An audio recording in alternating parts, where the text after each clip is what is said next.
Hit it, Phil. Can it be the breeze that fills the trees with rare and magic perfume? Oh, no, it isn't the breeze. It's Jackson time. La, da, da, da.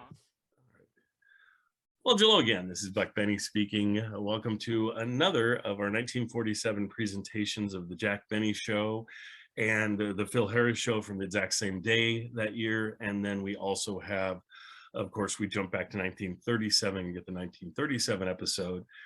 And this week is just such an interesting one for a number of reasons.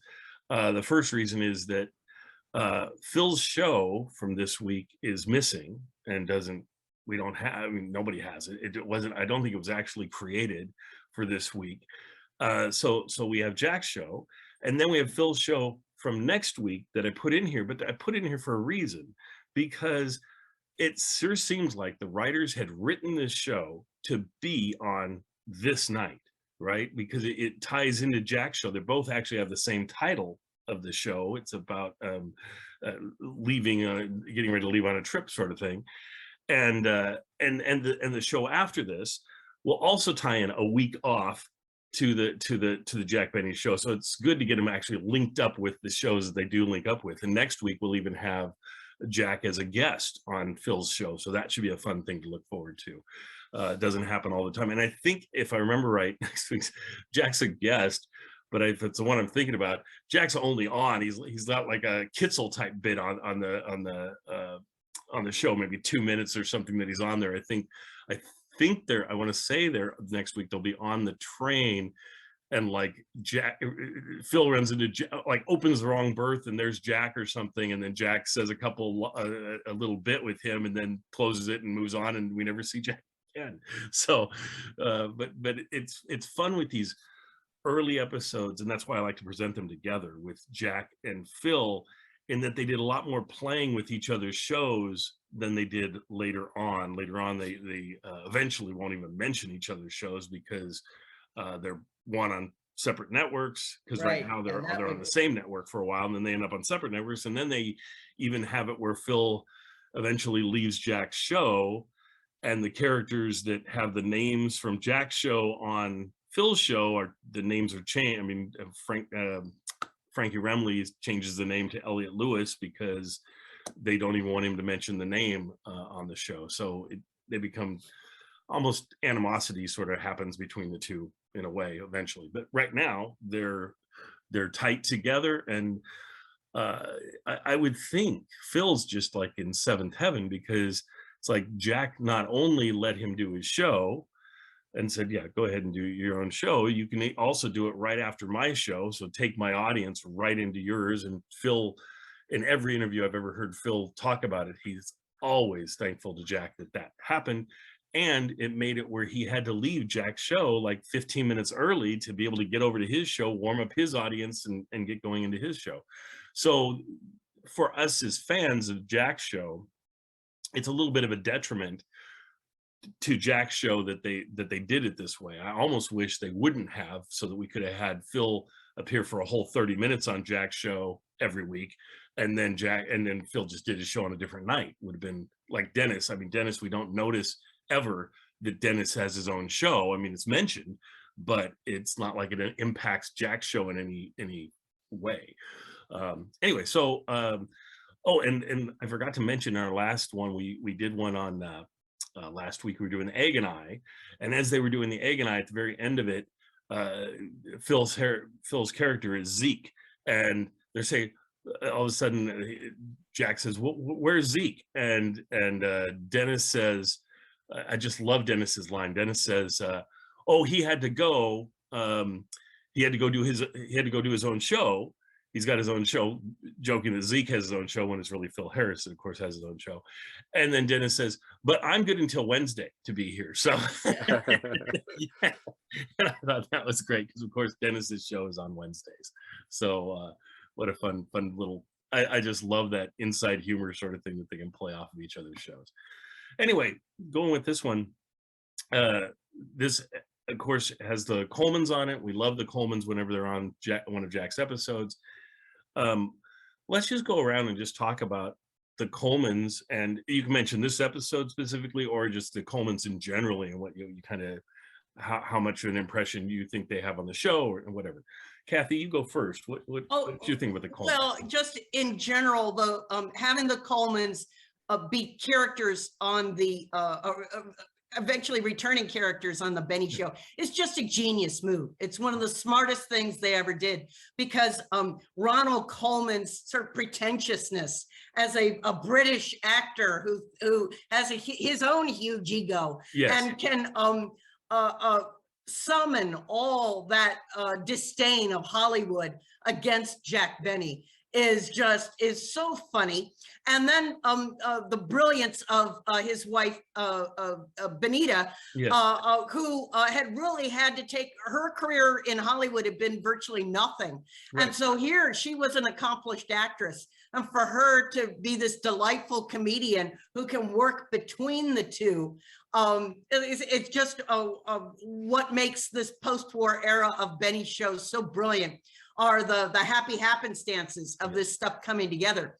And I just wanted to mention of this particular episode, what a brilliant example of Jack and his writers being able to take a good joke, a recurring joke, and then put it into the mouths of other characters. Because in this one, Rochester gets to sing several choruses of "That's What I Like About the South" while he's packing up Jack's clothes.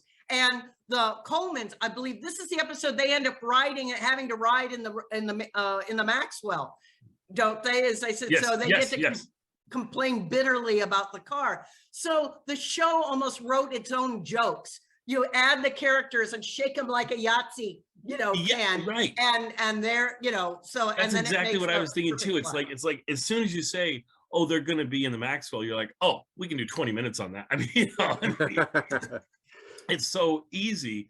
And they do more of the one of the biggest jokes that they always do with the Colmans are, oh, Jack borrowed that, and Jack borrowed the next thing, and they really play that up in this one too, that everything that Ronald sort of needs or wants is gone because Jack has borrowed it, and so that's and that does remind me about how these are radio jokes, that the visual specificity of television, none of this stuff would work. No. And so but I take it for granted, enjoying to listen to the radio show.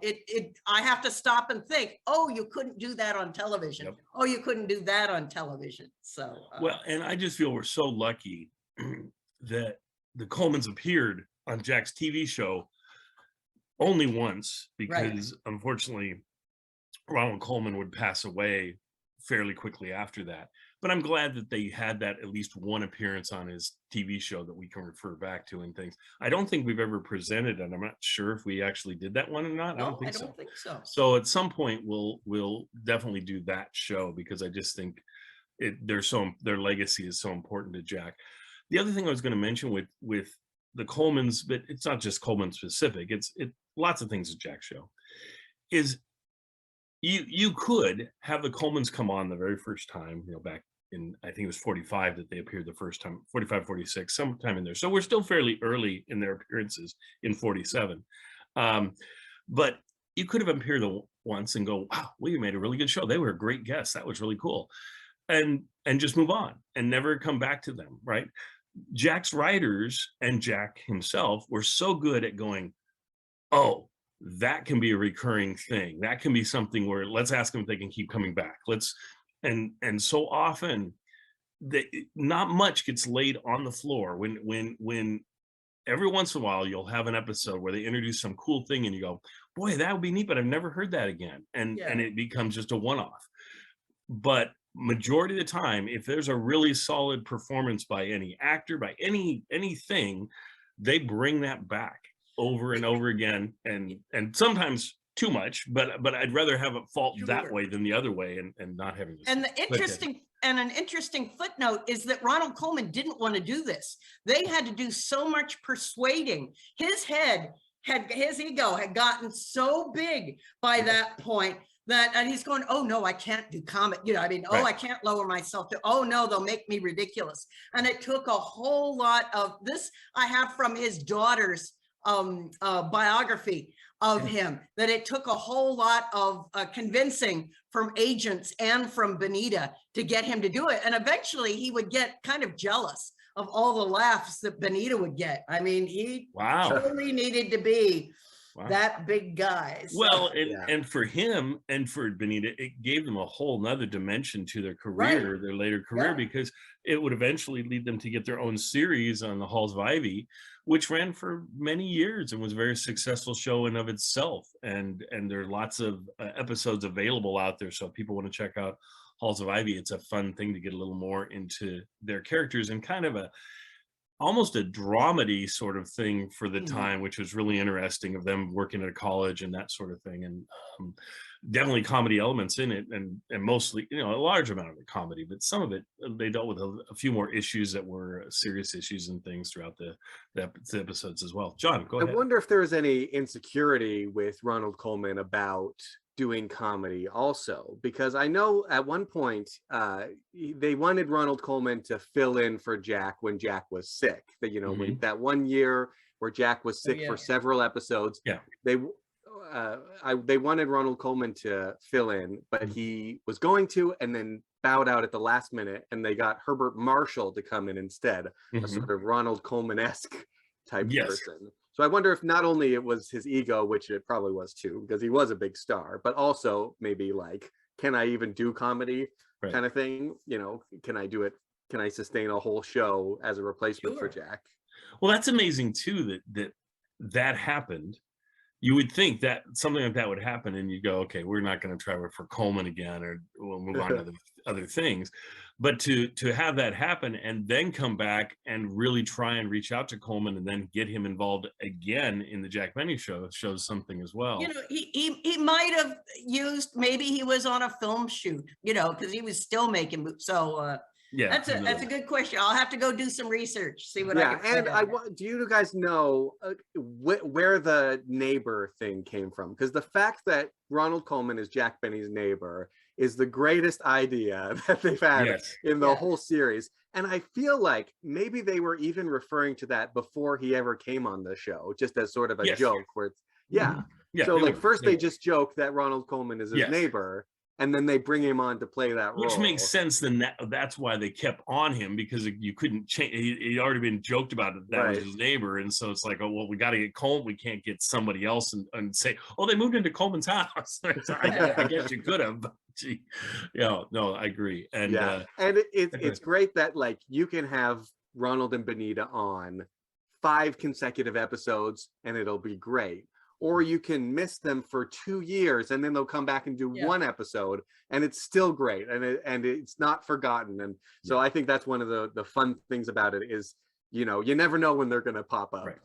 Well, and I think it's so important for the Jack Benny home life piece of these episodes, in that he and Rochester at home and things, but it adds a whole nother dimension to Rochester and to Jack and their home life, in that we get to meet their neighbors and they interact, and the fact that they always call Rochester Manchester. That's it, Manchester. I love that. And what just delightful their interactions with both Jack and Rochester. And there's kind of a respect that you hear when they talk about Manchester and how much it's neat, because with Jack it's definitely derision. Just they do not like Jack, and that Jack causes them all kinds of issues.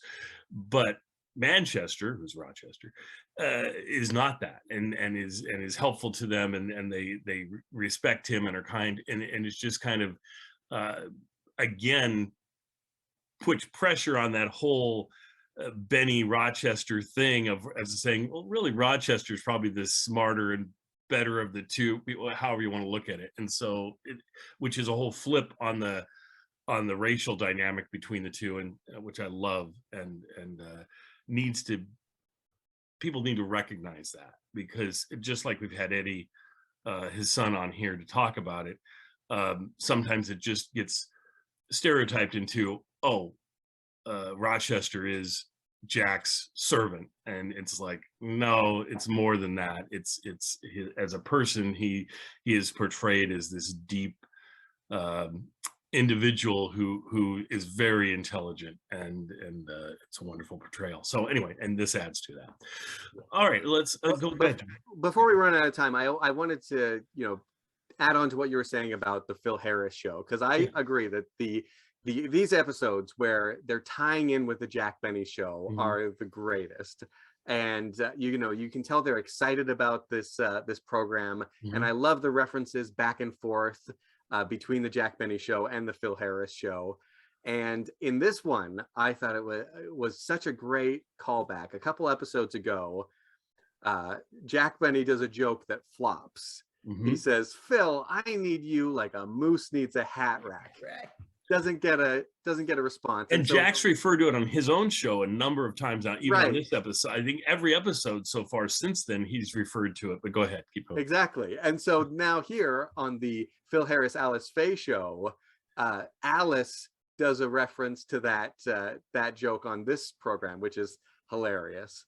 So yeah, and that's why we want to present them the way we do, because if you don't listen to them kind of like we present them, that joke would slide, you wouldn't realize what that's referencing. And now, but if you've listened to these last number of weeks, for you, you get a payoff, but not even on Jack's show. On Phil's show, you get a payoff to a joke on Jack's show, which is absolutely insane to think that somebody would do that. And it's brilliant, and it works so well because they knew almost everybody listening to Jack's show was also listening to Phil's show. Phil's show was very popular, and it followed Jack's show, so it makes complete sense that they can play around as much as they want with Jack's show on Phil's show, and they're not going to like have their audience going, what are they talking about? Or I didn't catch that, or I didn't, because Phil's audience essentially is probably pretty much a subset of Jack's. I mean, Jack has however many millions and millions of people listening to his show, and Phil's entire audience comes from Jack, but he probably loses some, right? And so his show is not quite as popular as Jack's, but yeah, so he completely has all those references Jack's ever made that he can grab onto and use, and it's delightful that he does, and I'm glad they do. And I gotta say, I love Phil Harris and Alice Faye's songs. I actually even like them better than Dennis's songs. Yes, and I do too. At this point, they sort of give up the pretenses already, like let's find a way where they can, in the show, have an excuse to sing the song. And now they've started to just take a break from the show, sing a song, and then come back to the show, which is fine. I think that's fine. And sometimes they still will weave them in when they can, but they don't knock themselves out trying to figure it out. Because with Dennis, one, it's a conceit of Jack and Jack's writers to always try and figure out a way to weave it in, no matter how questionable it is, because it's one song. But when you're doing it for two people in one episode, it's a lot of work to go, okay, how are we going to get them both to be singing? It's just like, no, it's time for her song, it's time for his song. But anyway, go ahead, Jim. Yeah. And the last thing I wanted to mention, Kathy, you were saying, listening to the Jack Benny show, you can see how it's designed for radio. I think the same is true with this episode of the Phil Harris show. There's this thing about him going, is sort of a spoiler, but not really. He's going to go swimming, and then he's going to end up losing all of his clothes. And so he has to wear Alice's clothes. And, you watch something like Charlie's Aunt, where Jack Benny dresses up as a woman. It's funny, but if you don't see it and you just hear it and you imagine, your imagination is even more funny and ridiculous and hilarious than anything you could have actually seen. If you actually saw him in the negligee or whatever, it wouldn't be as funny as just knowing that or he's a few in weeks ago, and him in the bunny suit reactions. and stuff was also the same sort of thing, where you can visualize it so clearly as to what's going on, and it would just never work that well for live audiences. So that's what's so great about radio, and that's why we love radio so much, is they can do these outlandish things that you could not visualize how that's even going to work on a television program, or that it'd get by the censors on a television program or something. Yeah. So what a delightful show. And then the other thing that we mentioned certainly Pat Buttram in last week's episode. I think he's on this week's episode too, I'm pretty sure. Definitely. But I love what he brings to the show. Certainly the Julius Abruzio character brings a lot to the show that I enjoy.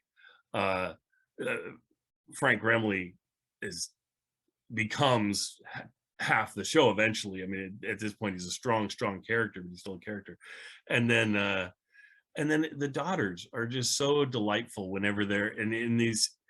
And I really enjoy this season because it plays up the daughters more than they will in future seasons, because like I say, it becomes essentially the Phil Harris and Frank Remley show, with everybody else sharing a little bit of the spotlight in the background. But in this season, it's more ensemble piece around Phil, and I just love that, and all the different folks, and I think it gets short shrift just because these episodes didn't exist for so many years and people didn't realize what they were like. We had maybe the first, I don't even think we had any of the last like 16, 17 episodes of the season. It was all the beginning of the season we had. And what we had from the beginning of the season, one, the sound quality wasn't good, and two, we were missing a lot of the episodes. I think we had maybe 10 of the first 16 episodes or something that we could listen to historically. And they were just trying to find their way. And this second half of the season, they really did find their way. And it's a delightful listen. I mean, for instance, the whole Pat Buttram thing, I never knew he was on the show because the first 6 to 10 episodes, whatever existed, I don't think he's in any of those. I think he doesn't start until the later half of the season. And so it's just a delightful surprise to go, oh, here's a regular that I never knew was a regular on the Phil Harris show ever. And it's just wonderful to hear his little pieces. So love these. So if you haven't been like sticking around after the Jack Benny show to listen to or watch the Phil Harris show, if you're on YouTube, it's definitely worth your time to do that. Yeah, and then I agree. And I really love the daughter segments, and that's another thing where it's sort of a tie-in and back and sort of a continuation of the Jack Benny program, because there was a time when the one daughter would call in on the phone and she would say, "Oh, is Hot Shot there?" talking about Phil, and so those segments are continued here. She still calls him Hot Shot at this point, and yeah, those are my favorite parts. I agree, and for family entertainment, I mean, I've said it before, but I'll say it again. My wife, my kids, when we go on a vacation or whatever, and they know that whoever's driving gets to pick what everybody's listening to, right? And so I'd be driving at the time, and they'd know I was going to be driving, and they're like, "Can we listen to Phil Harris show?" And instead of the Jack Benny show, they love the Phil Harris show, and so I would play them the Phil Harris show as we were driving along. And I think they loved that the kids in it were kind of their ages or close to thereabouts, and so they would enjoy the kids, and they enjoyed the situations. They were more of a family situation often that they ran into, and they enjoyed the Julius Abruzio character, who again felt like he was someone that they could relate to, that was close to their age or whatever. And even though the actor may not have been at the time, but still acted like he was. So yeah, and my wife loved those episodes too. So those will always be great memories I have of the Phil Harris show and us going across country and listening to them as we're driving along. But for any family, well worthwhile listening to these wonderful episodes. And then the 37, again, Andy Devine's in there, just a fun episode altogether. And I don't know if anybody else has anything to share about the 37s or anything. I love the looseness of the 37s. I love that. I think I said recently, but I never know what I've said and what I haven't said, so I'll just go with this one. But that folks have been commenting, we've been having some dialogue back and forth about the 37s versus the 47s. And the thing that comes out with the 37s is people just say there's a kind of an intimacy or a looseness to them that just invite you in and make you feel like, oh, we're just part of this fun little get together, and they're putting on kind of a show for us. But we're more like there as the audience or whatever, whereas the 47s are more polished and more like, okay, this is we're presenting to, it's a presentation instead of a something that invites you in as much. And so It's wonderful. It's polished. People love the 47s. I love the 47s. They're hilarious. There's probably more laugh out loud moments, but there's a little less of that looseness to them that there is in the 37s.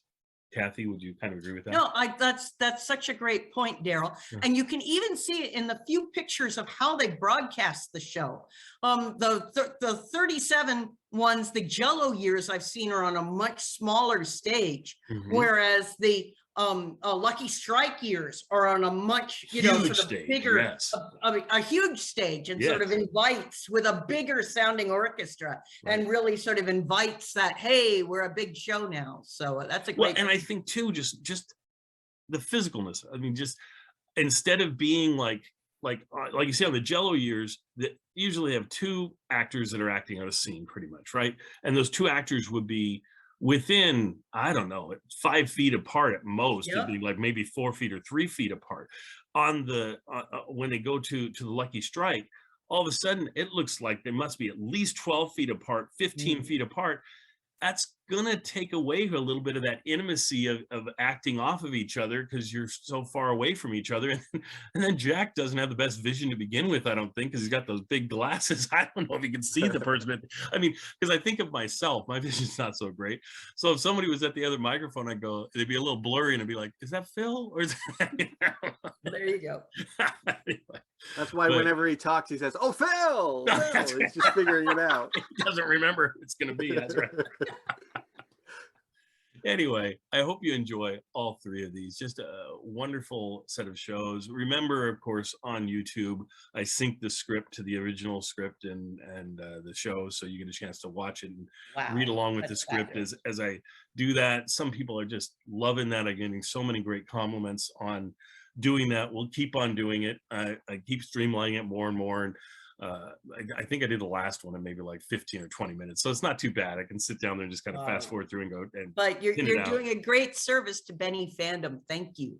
Oh, you're so welcome. It's just these scripts are out there, and it's like, who ever gets a chance to look at them? And this way, you get a look at it while you're listening to this show. You might as well, and it's just kind of fun to see, and it gives you what it makes me respect more than anything. Well, the performers, because they're doing such a great job of bringing those words to life, but also it makes me get a new respect of the writers and just how much the writer, this is, I don't know, somehow you get this feeling when you listen to the Jack Benny Show or something that, oh, it's these characters I love and they're so funny together and everything, and they're almost like ad-libbing the whole show, and they're not. It's all written, it's on the page. If it's not on the page, it's not on the stage, sort of thing. And this really makes you see that, really makes you go, oh, okay, I see how they're writing this, and I see some of the bits. You look at it in the written form and you go, okay, I can see how that's funny, but how would I do it? And then you hear the actor do it, and it's like, oh my gosh, they added such another level to the writing by just the actor's interpretation of how to do that piece, especially with the Rochester pieces. Man, if he was to say them differently than he does, the lines a lot of them would just fall flat. But the fact that he says them with such great inflection and just the things he approaches, it's wonderful. So anyway, enjoy, and we'll see you guys next time. Thanks so much. Bye-bye. Have a great week, everybody. The Jack Benny Program, presented by Lucky Strike. LSMFT. Lucky Strike means fine tobacco. Here's what independent tobacco experts say about the fine tobacco bought by the makers of Lucky Strike. Believe me, that tobacco is ripe, smooth, and mild. Tobacco you just can't beat for real smoking quality. Garland Tilley, 25 years an independent tobacco buyer, said that. Fine, mellow tobacco that tastes good and smokes good. I smoked Lucky's for 29 years. Dewey Huffines, top-flight tobacco auctioneer, said that. Yes, season after season, at auction after auction, independent tobacco experts can see the makers of Lucky Strike buy that fine, that light, that naturally mild tobacco. So for your own real deep-down smoking enjoyment, remember, LSMFT. Lucky Strike means fine tobacco. Yes, fine tobacco. So smoke that smoke of fine tobacco, Lucky Strike. So round, so firm, so fully packed, so free and easy on the draw.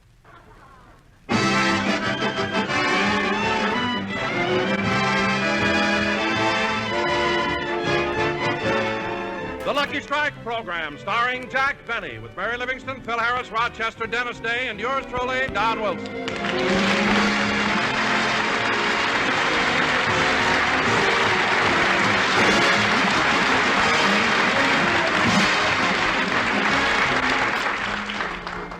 Ladies and gentlemen, next Sunday, immediately after the broadcast, Jack Benny and his gang leave for the East to fulfill vaudeville engagements in Chicago and New York. So let's go out to Beverly Hills, where we find Mary and Rochester helping Jack prepare for the big event. Gosh, Mary, isn't it exciting? Next Sunday we'll be on that train. A few days later we'll be on the stage at the Chicago Theater. You know, Jack, playing vaudeville is going to be a lot different from radio. You said it. I brought a couple of dresses over so you can tell me which one you think will look best. Good. Here. How do you like this one? Well, I don't know. It doesn't look bad, and I like the puff sleeves, but I think the neck is cut much too low. That's the back. Oh. So hard to tell when it's empty.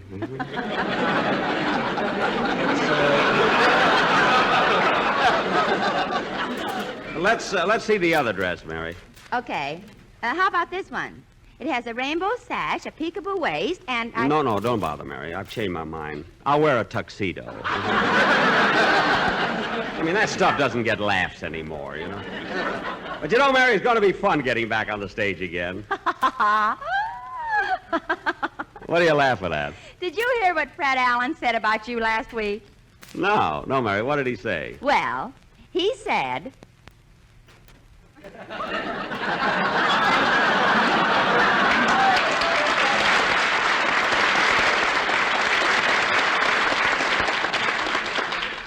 He said that? Well... And not only that, Jack. He said that you killed vaudeville. Now you're returning to the scene of the crime. Certainly I killed vaudeville. After the way Allen made it suffer, what I did was an act of mercy. Allen thinks he's so smart since they made him a vice president.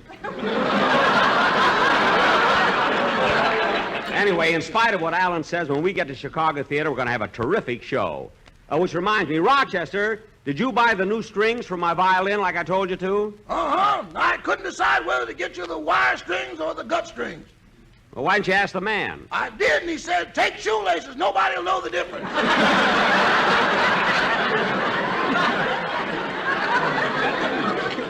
Well, that's ridiculous. I mean, how can I get music out of laces? You can play Shoo Shoo Baby by Florsheim.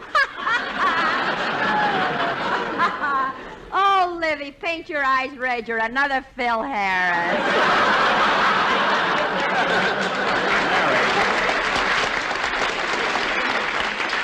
Mary, stop clowning. I got to think about the show I'm going to do in Chicago. Gee, it's going to be sensational. I can just see it now. The band plays da-da-da-da-dum, da-da-da-dum, da-dum, da-dee-da-da-dum. Thank you, Rochester. Then I step out on the stage into a big spotlight and take my first bow like this. Jack, that's no bow. You have to bend from the waist. You mean like this? Ooh, my back. Come on, Jack, try it again. Get your head lower. Mary, I can't bend down any further. Let's tie his hands behind his back and put a dollar bill on the floor.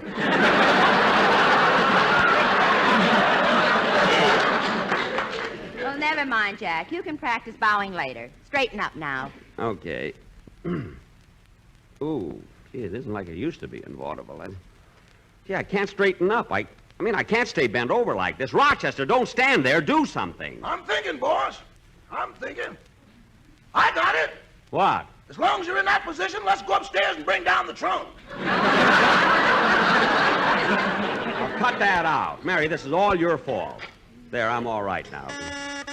Come in. Hello, everybody. Hello, Dennis. Oh, hello, kid.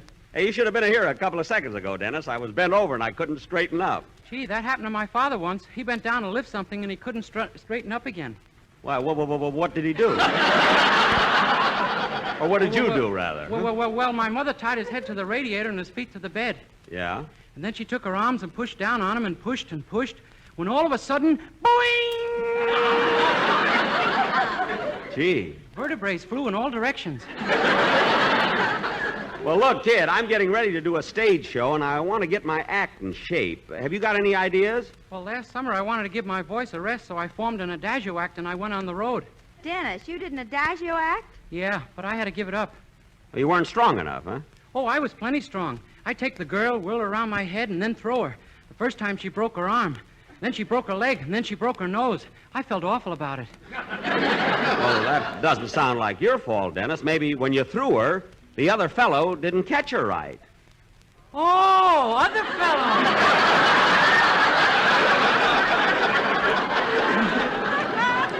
Mary, stop looking at him like that. He's only a kid.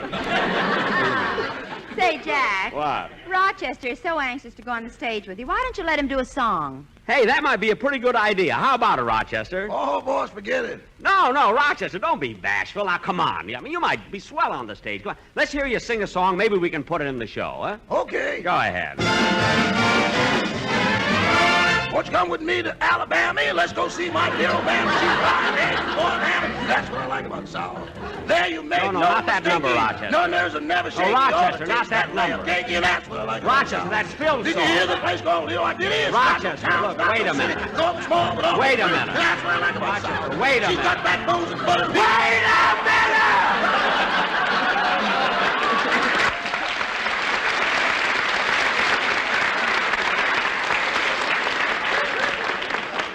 Dennis, if anybody sings around here, I'd rather it be you. Now, come on, let's have it.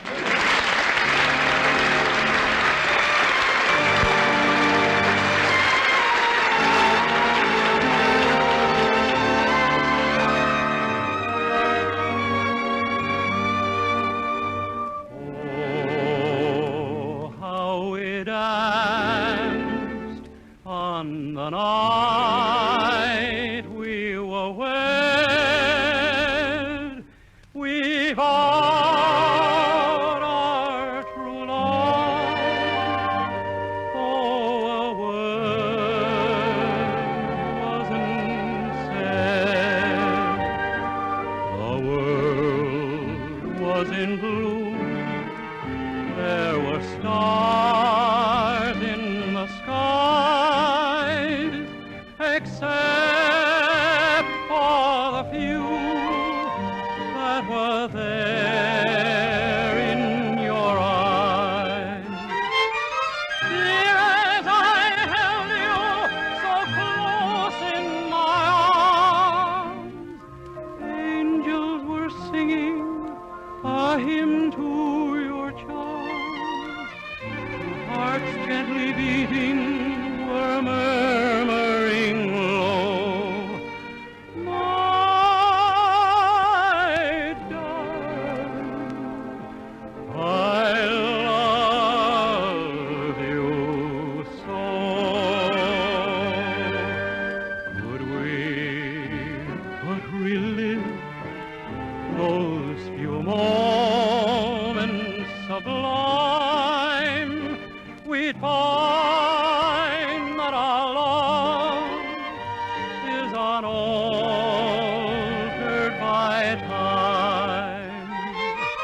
As I held you so close in my arms, angels were singing a hymn to your charms. Hearts gently beating were murmuring low, my darling, I love you so.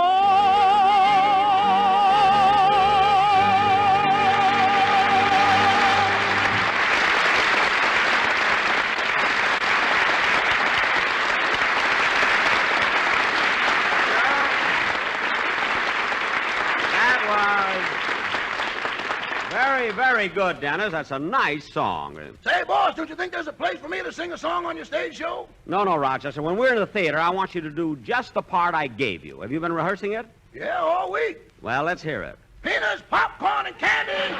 Peanuts, popcorn, and Waukegan peanuts. Very good, Rochester. Very good. Remember what I told you. Never change a $5 bill unless you take it out to the light. You know?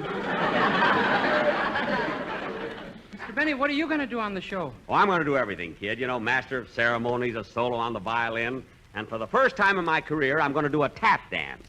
One of those old-fashioned tap dances where you put sand on the floor. Oh, Jack, that's corny. It is not. Rochester, where's that little box of sand? There. Now dump it on the floor. Yes, sir. Now I'll practice my tap dance. Dennis, help me out by humming Swanee River, will you? Okay. Da da da da da da dee da da dee da da da. Fred Astaire should see me. Da da da da da dee da da. Come in. Hiya, Jackson. Hello, kids. Phil, come on in here. Yeah, what are you doing, Jackson? Kind of looking over some of the old routines, huh? So we can... Holy smoke, who put that sand on the floor? Oh, I'm sorry, Phil. Let us help you out. No, Jackson. Phil, let us pick you up. It won't be the first time. Come on. Leave me alone. I'll do it myself. The last time somebody helped me up, they bumped my head on the curb. All right, have it your own way. Anyway, I'm busy rehearsing for the show, you know. Say, Jack, when do we arrive in Chicago? Watch for the day, the 7th of May. And our show opens at the Chicago Theater on the 9th. Now, Phil, have you thought about your act for the stage show? Don't worry about me, Jackson. Don't worry. After the dull stuff you're going to do, I'll walk out and throw that Harris smile on them and melt the butter on their popcorn. What? And then I'll hit them with 30 or 40 courses of That's What I Like About the South. 30 or 40 choruses? Well, I haven't got time to give it all to them. Phil, you wouldn't have the nerve to walk out in front of an audience and sing that song. He wouldn't, eh? What about the time he went to Tommy Manville's wedding and sang Thanks for the Memory? I guess you're right, Mary. You can say what you like, Livy, but I know what I'm doing. As a matter of fact, when I play a theater, I make them take the bulbs out of the marquee and put my picture up there. Your picture? Why don't you let them put your name up there? I don't trust nobody. How do I know what they're spelling?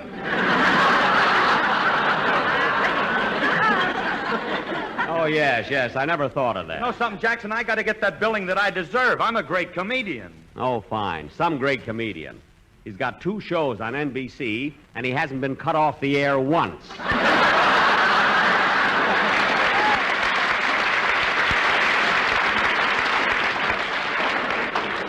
You know, I need you like a moose needs a hat rack. I can't understand why that didn't get a laugh. 3 weeks I've been doing it. It's never gotten a laugh. Norman Krasna loves it. Anyway, kids, it'll be a lot of fun going to Chicago, New York, but I'm going to miss the gang here in Beverly Hills. You know, all my friends and the Ronald Colmans next door. Incidentally, they're coming to our broadcast today. I sent them 2 tickets.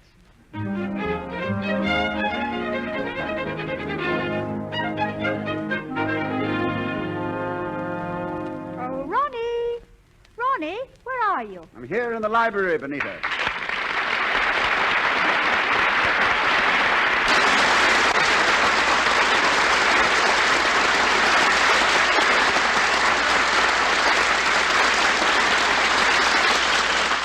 Oh, there you are. What are you doing? Just reading.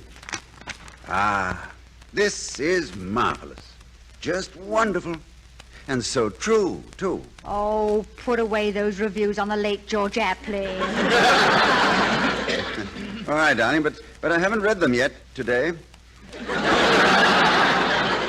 Oh, darling, I meant to tell you Mr. Benny was over, and he left a pair of tickets for us for his broadcast. Look, I wouldn't go to Benny's broadcast if I were the guest star.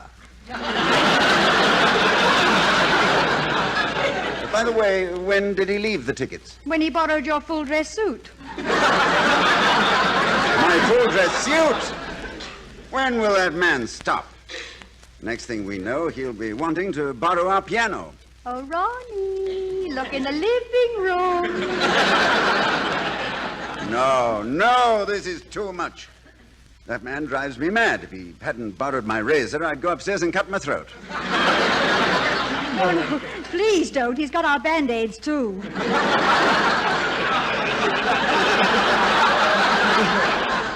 How do you like that? Well, calm down. We will have a bit of a vacation soon. Mr. Benny's going away on a vaudeville tour. Vaudeville tour? Well, what in the world could Benny do on the stage? Play the violin, I suppose.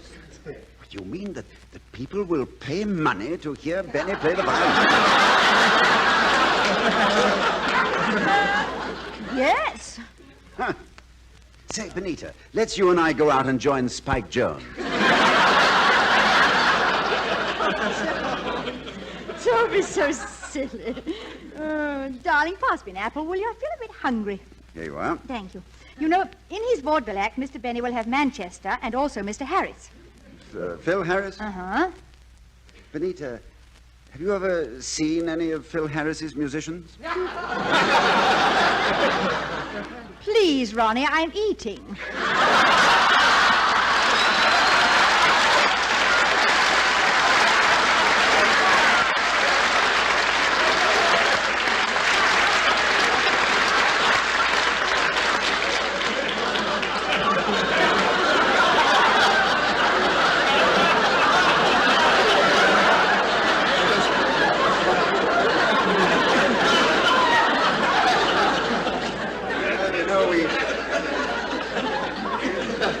Certainly, we've had the weirdest experiences since we moved here. You remember the afternoon when we thought there was an eclipse? And then we found that Don Wilson had walked between our house and the sun? What strange people. Oh, and darling, I meant to ask you about Dennis Day. Is he really Irish? Irish? He thinks that when you die, you go to Glockamora and Barry Fitzgerald lets you in.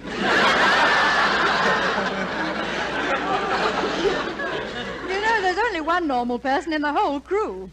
There is? Yes. Well, haven't you ever noticed Mary Livingston? Well, my dear, you've got to admit that Miss Livingston is pretty, and when she stands alongside of one of the... I'll get it. Hello? Oh, Jack Benny, we were just talking about you. Yes, I know we have tickets to your broadcast today, but I'm afraid we were... Yeah, I realize that, Jack, but I know, Jack, but...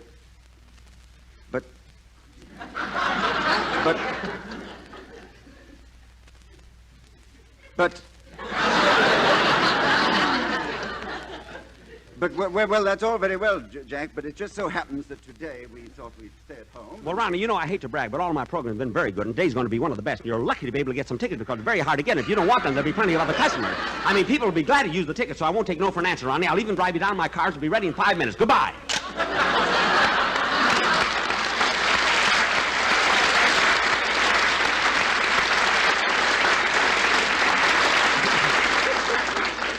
Well, kids, we're going to have some very famous people in our audience today, Mr. and Mrs. Ronald Coleman, and they insist that I drive them to the studio.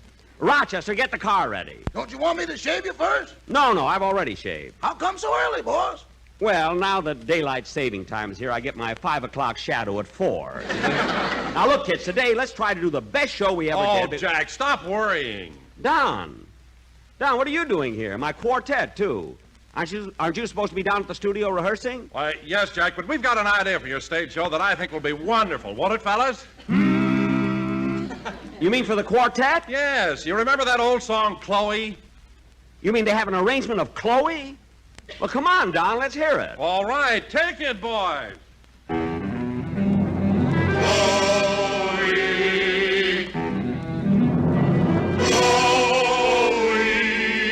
Someone calling, no reply. Nightshade's falling, hear him sigh. Lucky's. Lucky's. Round and firm, and what is more, free and easy on the draw.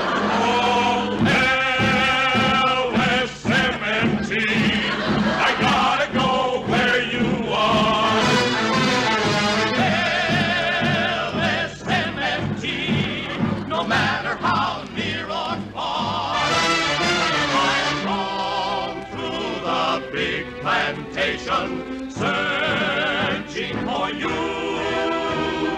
'Cause if that's where you grow, let me grow there too.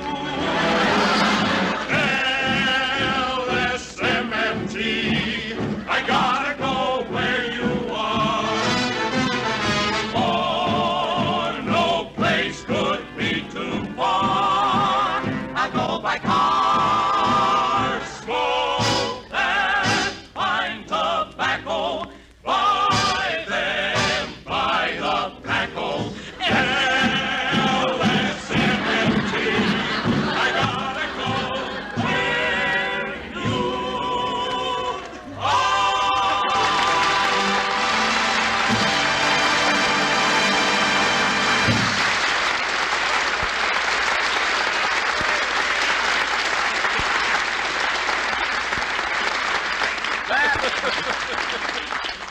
That was fine, Don. We'll try and use it in our show. Well, kids, we better get going to the studio now. I got to pick up the Coleman. Well, I can take the sportsman and Dennis in my car. Good, good. Mary, you come with me. Jack, please hurry. Benita and I are waiting. Oh, Ronnie, I'll be right. Dennis, stop that! Now, let's get going. Come on, Rochester, get the car.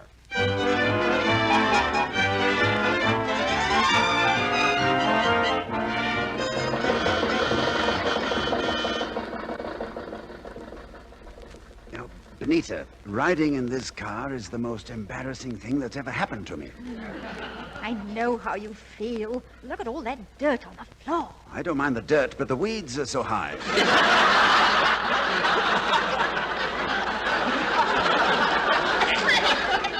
Do you want to change places with me? I can't. My pants are caught on the springs. Anyway, I'm glad we're going down this side street so nobody sees us. Are you folks comfortable back there? Oh, I'm fine. Well, frankly, I find it a little drafty. Drafty? Well, we'll fix that. Rochester, stop the car and put up the curtains. Yes, sir. Oh, no, don't bother. It'll be all right. Are you comfortable, Jack? Sure, why? I thought you'd be a little cramped up there with the meter.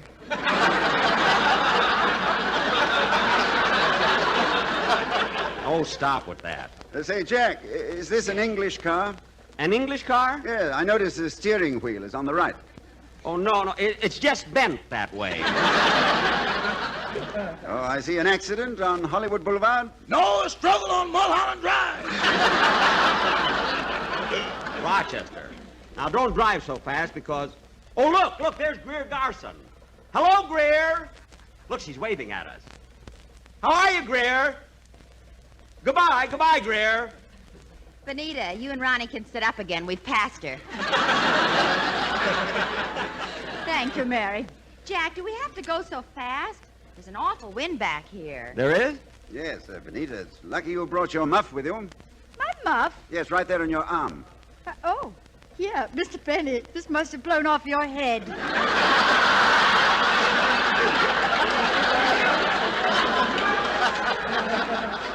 Oh, thanks. By the way, Jack, is this car the Maxwell you used to talk so much about? No, Ronnie. During the war, I gave my Maxwell to the scrap drive. Oh, yes, and this is what they gave you in return? Well, no, you see... Rochester, there's a red light. I see it.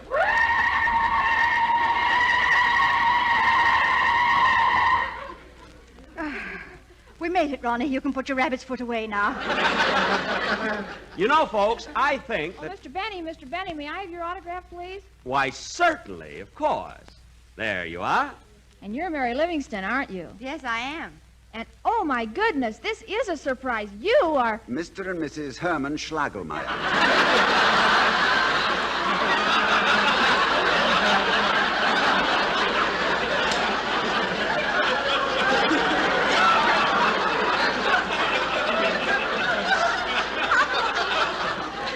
Gee, and I thought you were Roy Rogers. Rochester, the light's green now. Yes, sir.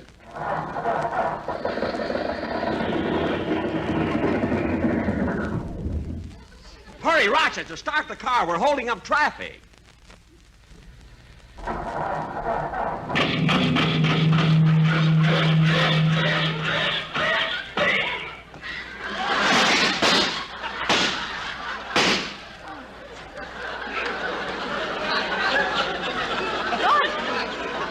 Oh, get off my lap. It's only the motor. I I wasn't frightened. I was thrown. For goodness sake, Rochester, start the car. We're holding up everybody.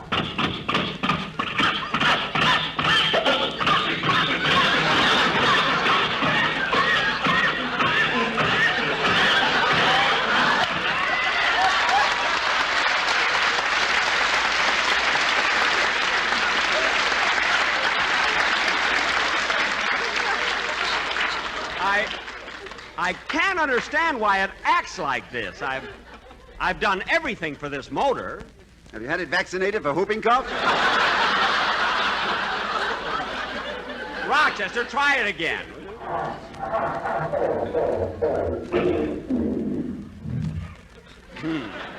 Ronnie, Benita, would you mind getting out and helping us push?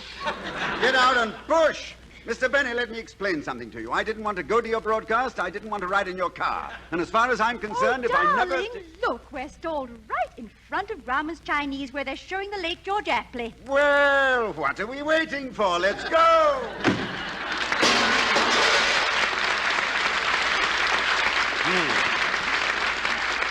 Well, the least he could do is come back and pick up the door. Come on, Mary, let's push.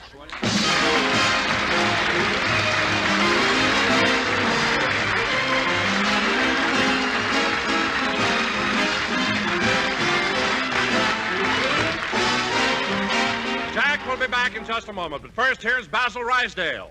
As you listen to the chant of the tobacco auctioneer, remember, LSMFT.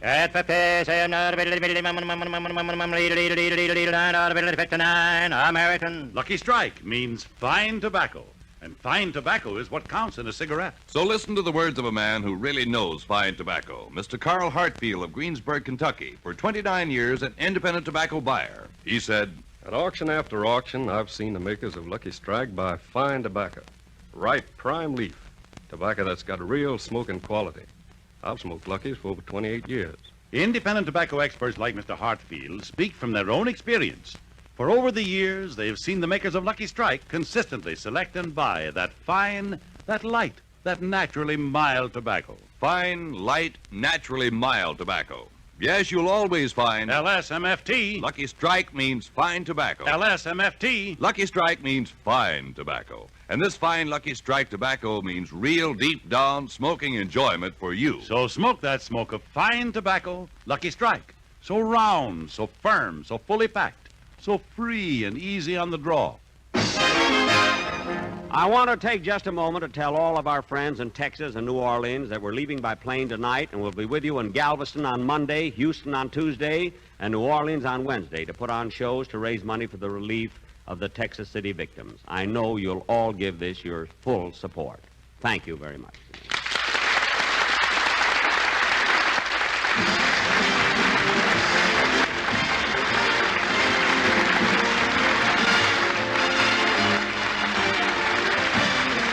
This is NBC, the national broadcasting company.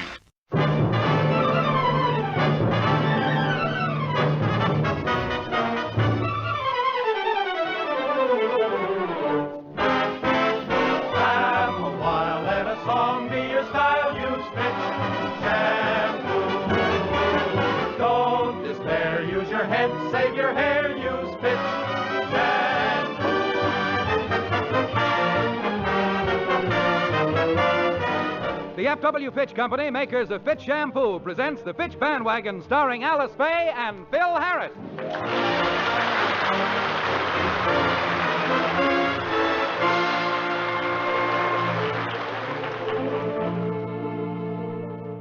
A few minutes ago on the Jack Benny Show, you heard Jack and his cast leaving for a trip to Chicago and New York. To show you how this event affected Phil and Alice, let's go back about 2 weeks to a certain Saturday afternoon. Phil has just come home, and Alice meets him at the door. Hiya, baby. Well, start packing, kid. We're going to Chicago. Who's going to Chicago? Jack Benny. He's taking the show east in a couple of weeks, and me and the band are going along. Well, what's he taking you for? What do you mean? Jackson couldn't do without Harris. That old man needs me. Phil, Jack Benny needs you like a moose needs a hat rack.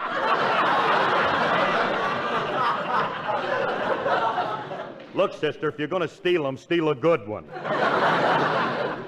Well, Well, Phil, if you're going east, I think you better go alone this time. Alone? But Alice, you went last year with me. That's just it. I'll never travel with those musicians of yours again. Well, what do you mean we traveled in style? The Santa Fe gave the band a special car. I'll say they did. And they towed it 40 feet behind the rest of the train. They were afraid your boys would contaminate the other passengers. Oh, they were not. They only did that because the coupling broke. And why did the tow rope have a rat guard in the middle? That was Frankie crawling back to the club car. And the worst thing was when we pulled into Chicago, they unloaded our car at the stockyards. Well, it was closer to our hotel. I was never so embarrassed in my life. A meat inspector opened the car door, looked in, and yelled, "Hey, Mac, here's a carload of dead ones." Up until yesterday, Alice was still determined not to go east with Phil. But at 10 o'clock, the phone rang. Hello. Hello, darling. This is Emily Williams. Oh, how are you, Emily? Oh, just fine. Alice, I saw in the paper that you and Phil are going east with the Benny show. Well, Phil is, Emily. I'm not going this time. My dear, you mean you're letting that weasel go to New York alone? Oh, I'm not worried about Phil. Well, I said the same about my George. Then he went on that business trip to St. Louis. What happened? Well, you've heard the expression, let George do it? Yes. Well, darling, he did. I don't know the details, but the Anheuser-Busch Brewery sent us a bill for $9,000. Thanks for calling, Emily, but I'm sure Phil will be all right. Well, if I were you, I'd think it over there. I will, Emily. Goodbye. Hey, honey, who was that you were talking to? Oh, nobody. Alice, why are you looking at me like that? Nothing. I was just trying to remember what a weasel looks like. Well, it's a little animal with a pointed nose and has a... Alice, have you been listening to your mother again? No, Phil. It's just that I've decided to go east with you. But look, honey, I can't get reservations, and we're leaving tomorrow. Reservations? But, Phil, you have a compartment reserved on the train. I know that, but I'm sharing it with Frankie, my guitar player. Well, you'll just have to get a hold of him and make some other arrangements. Oh, honey, now listen to me. I can't throw Frankie out. He's mad at me already on account of you lousing up our fishing trip last week. Now, if I tell him this, he's going to blow the top off. Well, what of it? Is he more important than I am? After all, I happen to be your wife and the mother of your children. I know, honey, but can you play guitar? Oh, get out of here.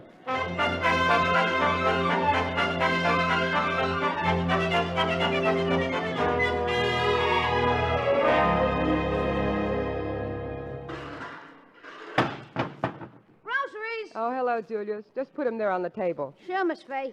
Oh, by the way, we won't be needing any more groceries for a while. No more groceries? Mm-mm. You see, I'm going away with the children. Reno, huh? No, Julius. We're all going east for a month. Gee, Miss Fay, if you was ever to go away for good, you know what I'd do? I'd blow my top down at the store. Oh, Julius. Yeah, Miss Fay, I'd go berserk right in the middle of Ralph's Market. I can see myself now knocking over huge pyramids of Drano.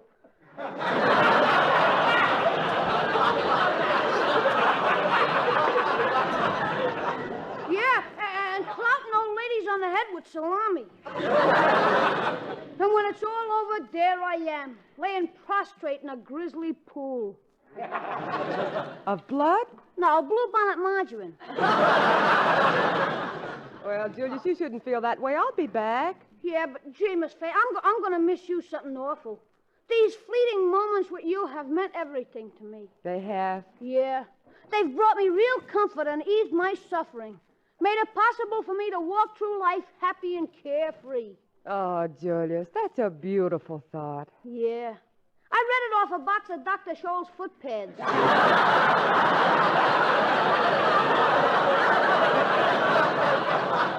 Well, you be a good boy, Julius. I'll see you when I get back. Goodbye. Farewell, soulmate.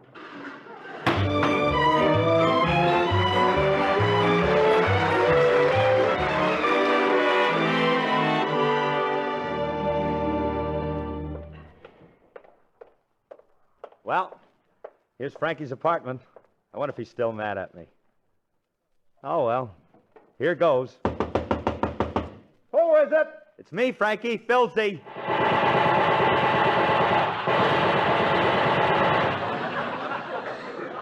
Gee, he really holds a grudge, doesn't he? Frankie, cut that out. You almost hit me. Now let me in there. What do you want? Oh, come on, kid. You're not still sore at me, are you? Yes, I am. Oh, Frank, stop it. Come on, shake hands. No. Oh, look, Remley, don't be that way. We've been pals a long time. Now let's shake on it. No. Frankie, I got a bottle. Frankie! Stop kissing me.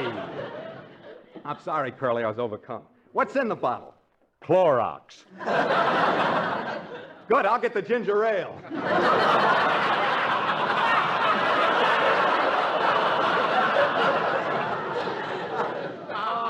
Now, you see what I mean? We always get a laugh together, don't we, kids? Now, you see, it would be awful if you and I ever split out. Don't be mad at me. Gee whiz. We can't be mad at each other. We've been through too much together. Ah, yeah, Curly. I guess I was wrong thinking you'd done me dirt last week. What was it you wanted? Well, look, Frankie, it's about the trip. Now, you know the compartment we were sharing on the train tomorrow? Yeah. Well, I'm afraid Alice is going to have to be in there. Oh. Well, if it's all right with her, it's all right with me.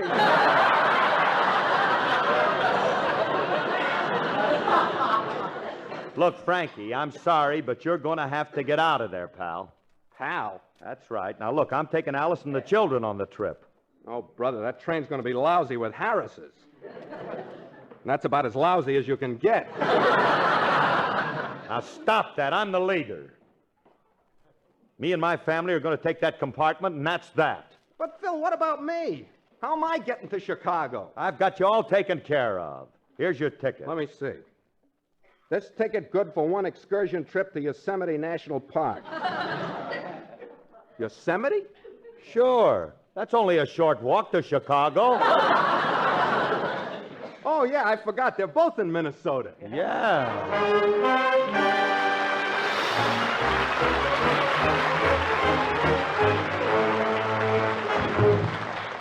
Phil sings his latest Victor record release, Necessity.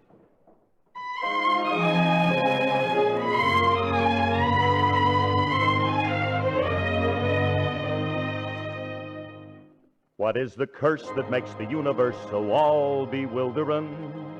What is the hoax that just provokes the folks they call God's children?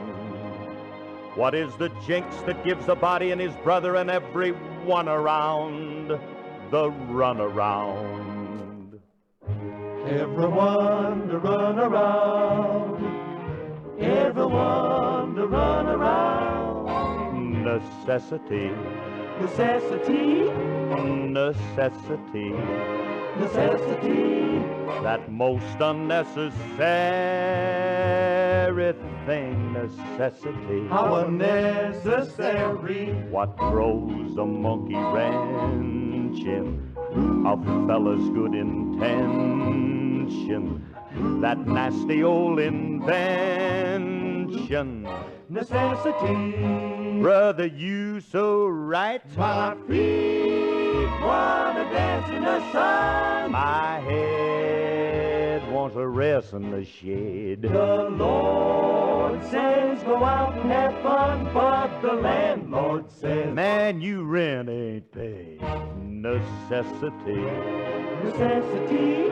It's plain to see. It's plain to see. What a lovely old world this silly old world could be. world could be. But man, it's all in a mess, account of necessity.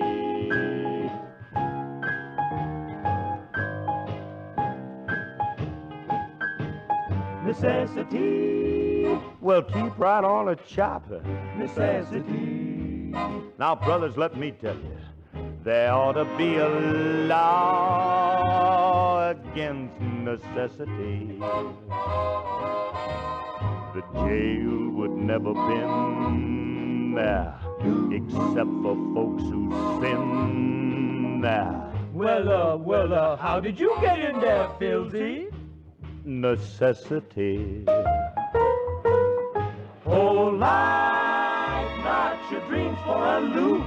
And love knocks you flat on your pants. And sin lands you right in the soup. Yes, but nothing knocks you harder than necessity. You mean he's a... That's right, brother. Necessity. There's nothing lower than less. Unless it's necessity. Necessity. How low can you get?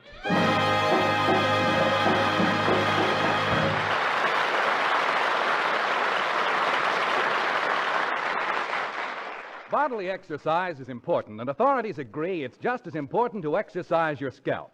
The best way is by massage. The Fitch Company announces the new Fitch Scalp Massage Brush combination for a limited time in the United States only at a tremendous savings to you.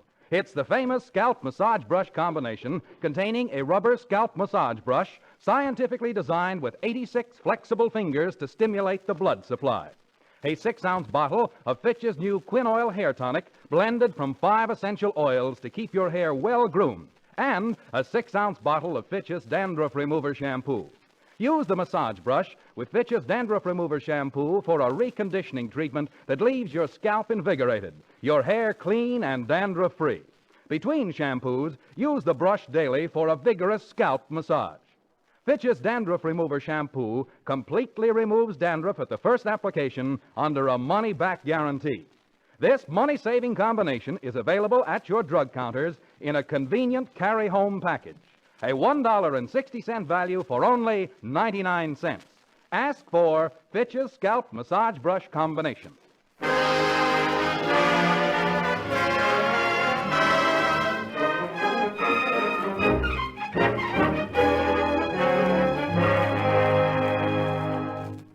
Phil and Alice spent most of Saturday getting ready for their trip east. We find them now, a few hours ago, in the living room, surrounded by assorted luggage. Well, I guess we've taken care of it. Phil, what on earth are you doing in your bathing suit? Well, look, honey, we got a couple of hours before the train leaves, and I thought I'd like to take a last-minute dip in the pool. Well, all right, but the man will be here to pick up the bags in a few minutes. Do you have everything packed? Yeah, kid, I got 6 suitcases full. I'm going to show up in Chicago like the Duchess of Windsor. Well, what were those clothes laid out in the bedroom yesterday? Oh, those. Oh, I cleaned out all of my closets. I sent everything I'm not taking on the trip to be dry cleaned. Well, look, Phil, before we go, I want to take the children over and say goodbye to Mother. So you better... Okay, honey, it's the door. I'll get it. Excuse me, Mr. Harry. Well, old Chicken Snyder, how's it going, Chick? Well... Come on in. Thank you. See, you're all packed for your trip. Howdy, Miss Fay. That's a nice trunk you got there. Yeah, Chicken. Hey, let me ask you something. You all packed and set to leave? Yeah, I finally got ready. I've been running around like a rooster that's been hit on the head with a wet corn cob. Oh, are you going somewhere too, Mr. Snyder? Oh, I forgot to tell you, Alice, but look, seeing that Chicken is a newspaper man, I asked him to come along and handle the publicity for the band. Well, have you done that kind of work before, Chicken? Oh, yeah, sure have, Miss Fay. For 6 years, I was the advance man for Jose Korkendorfer and his Mason City Gauchos.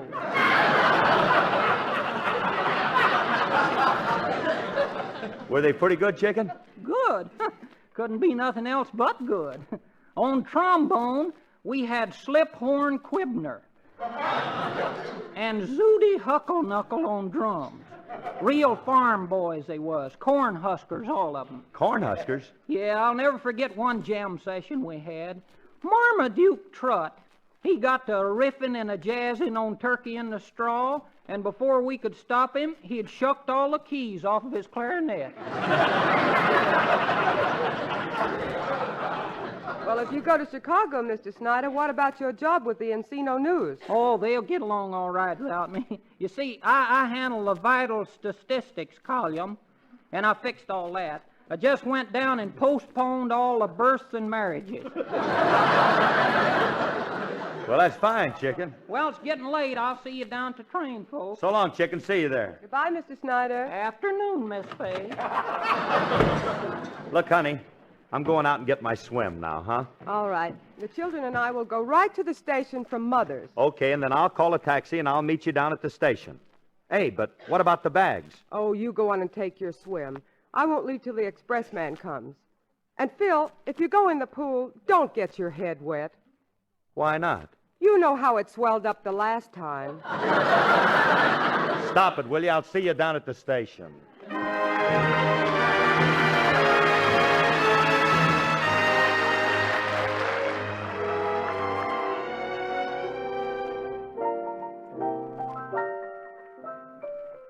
Don't mind telling you, in my humble fash, that you thrill me through with a tender pass. When you said you care, imagine my emotion. I swore then and there, permanent devotion. You made all other boys seem blah. Just you alone fills me with it's wonderful, it's marvelous. You should care for me. Oh, it's awful nice, paradise. It's what I love to see. You've made my life so glamorous. You can't blame me for feeling amorous. Oh, it's wonderful, marvelous that you should care for me.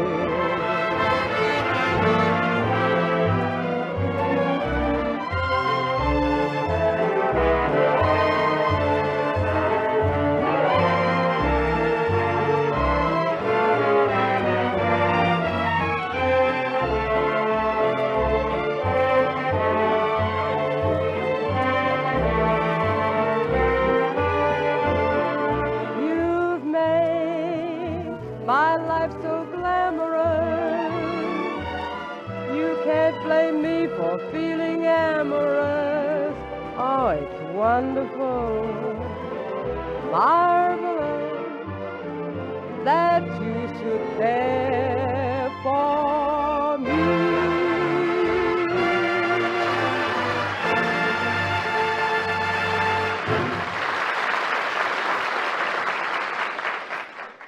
Gee, there's nothing like a good swim. I'll miss that pool in Chicago.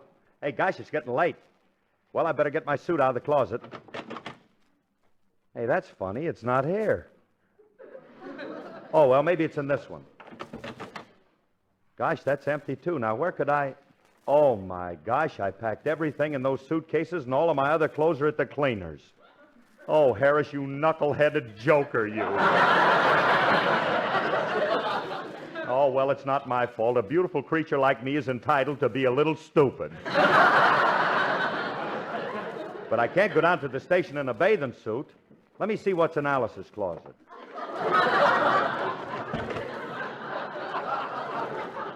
There's nothing in here but dresses. I might put this one on and... No, the neck's too low.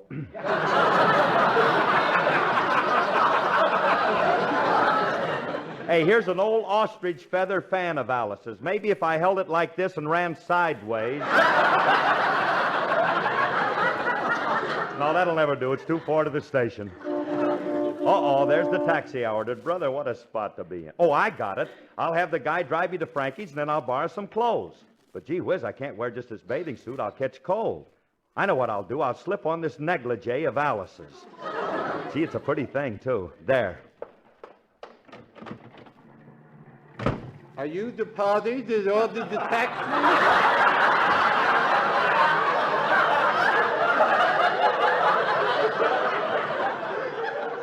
Yeah.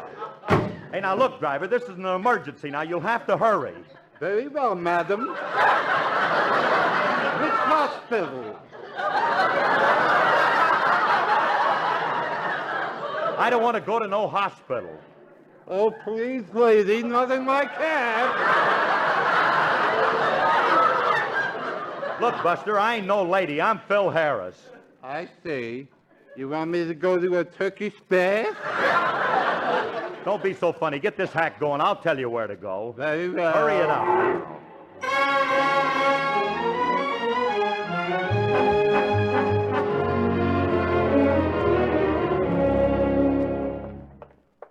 Gee whiz, I hope Frank's home. I gotta get some clothes. Who is it? It's me, Frankie, Philly. Beat it. Frankie, open up. What's wrong with you? Get away from here, you double-crosser. Double-crosser? Frankie, what's the matter? I just found out where Yosemite is. It's 2,000 miles from Chicago. But, Frankie, it's downhill all the way. Frankie, open it up, will you? I'm in trouble. Drop dead, leader. Frankie, now will you please? Uh-oh, here comes a woman down the hall. Frankie, let me in. There, dearie. Don't go on like that. No man's worth it.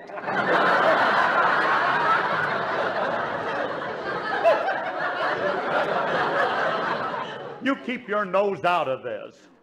Huzzy! Frankie, let me in. Please let me in.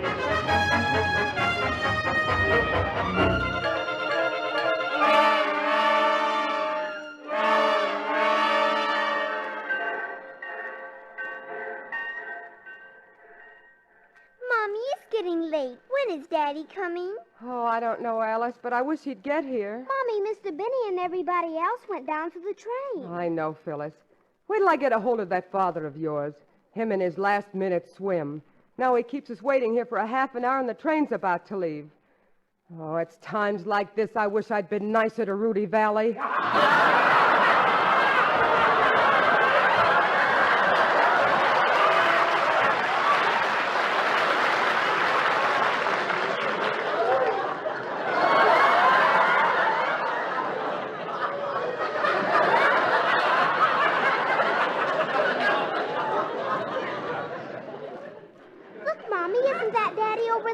Where? That man leaning against the wall. Oh, no, honey. That's an old ad for Grapes of Wrath. Oh, dear. Where is that man? Look at that funny-looking woman coming across the station. Oh, yes. Look at her. She's in her bare feet and wearing a negligee. Quiet, Phyllis. We shouldn't laugh at someone more unfortunate than we are. Stop staring at her. But we've never seen a woman before whose arms drag on the ground.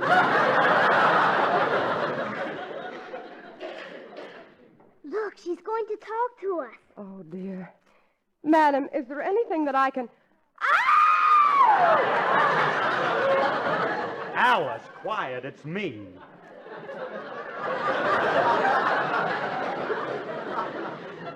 Oh, brother, Hotshot's done it again. You keep quiet. Phil Harris, what on earth are you doing in a negligee and a bathing suit? Oh, it's a long story, honey. I'll explain it later. Let's get on the train. Phil, they won't let you on like that. Oh, yes, they will. Come on. There's the gate over there. This gate for the Santa Fe, Chief. Hold your own tickets, please. Here you are. Thank you. Here's mine, mister. Thank you, young lady. Here's mine, mister. Thank you, young lady. Here's mine, mister. Thank you, young... I'm sorry, but all livestock must be crated.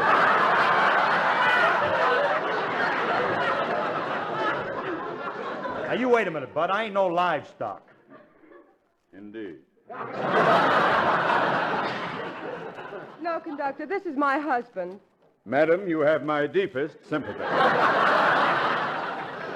Look, Buster, I'm getting on that train and you ain't going to stop me, see? I'm sorry, sir. We're running a railroad, not a transportation system for squirrels. That does it, wise guy. I'm going to bust you right square in the nose. Take this.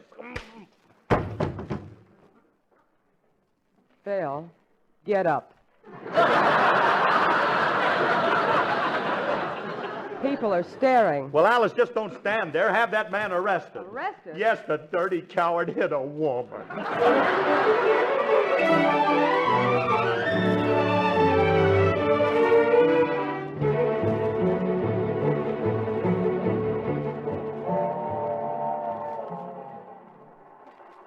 Well, honey, we're finally on the train and the children are all asleep. You want to go back to the club car? Don't you speak to me, Phil Harris. I was never so humiliated in my life, pushing you down the platform in that wheelchair. Yeah, well, I'd have murdered that guy, only he hit me with the cow catcher off of the chief. Come on, honey, come on. Let's go up to the club car. But, Phil, we can't. Why not? They're towing our car 40 feet behind the rest of the train again.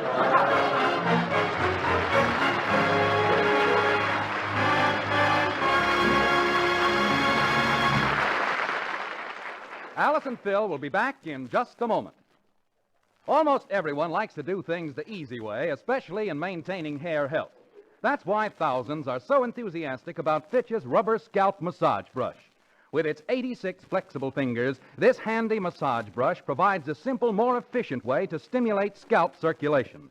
But it does even more. For when you use it with Fitch's Dandruff Remover Shampoo, you actually have a reconditioning treatment that tones up your sluggish scalp, leaves your hair clean and dandruff-free.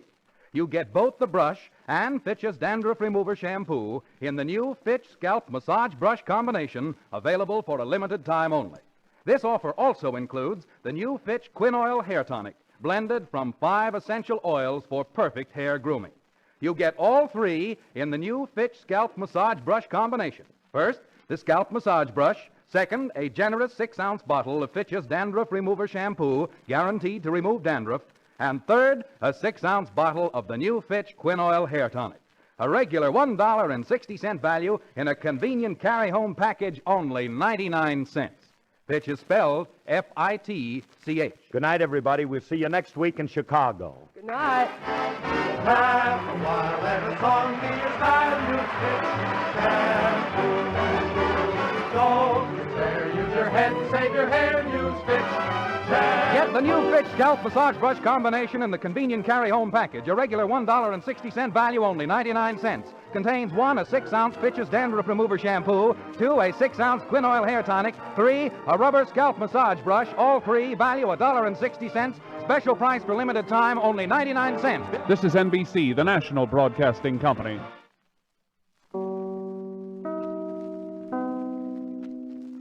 Well, hello again. This is Buck Benny speaking. Welcome to another episode of the 1936-1937 season of the Jack Benny Show. Today's show has on it playing Andy Devine's father, actor Cliff Nazaro. And Cliff was famous especially for doing blackface in a lot of the vaudeville at the time. And Jack, I think, had known him for many years at this point, and he's a very famous actor, especially for vaudeville, but then also transferred over to movies and radio and so forth, and so it's neat to hear him on the show. Also, this episode really starts focusing in a lot on, Jack really liked to play up the one actor getting mad at another actor and then storming off the set and all of that sort of thing, played up in a humorous way. And they take it to a real extreme in this episode, with pretty much everybody getting mad at Jack. So it's just an interesting motif that he always came back to. And like I say, this episode takes it kind of to the extreme. But I guess if you think about it, it's a motif that they still use on sitcoms. It's been a continual thing where they like to have people get angry with each other. I guess it's to, in a way, We know that people like drama, people like conflict, and there needs to be conflict to move a story. And so this is a way of taking conflict and bringing it into the comedy format. I don't know if it's always successful, but it certainly does move along the plot. So anyway, see what you think about tonight's episode, and we will see you next time. J-E-L-L-O. The Jell-O program starring Jack Benny with Mary Livingston and Phil Harris and his orchestra. The orchestra opens the program with Hallelujah, Things Look Rosy Now.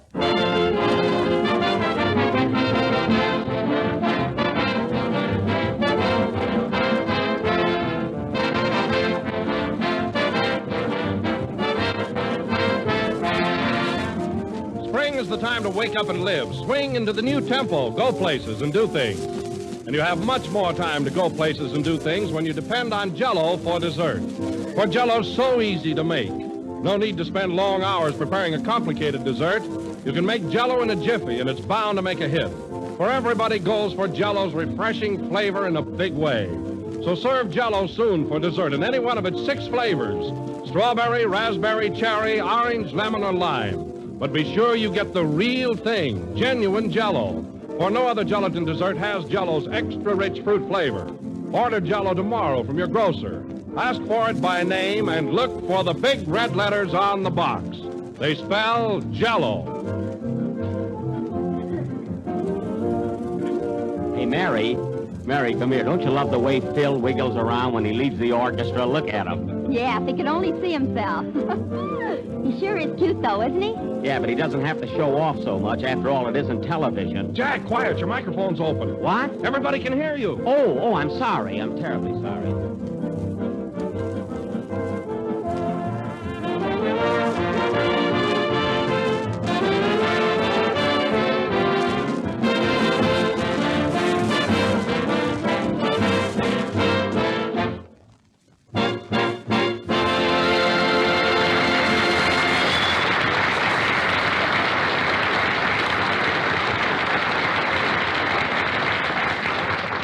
Say, Don, I feel terrible about butting in like that. I hope I didn't spoil Phil's number there. Oh, that's all right, Jack. Nothing serious. Yeah, I hope so. That was Hallelujah, Things Look Rosy Now, played by Phil Harris and his orchestra.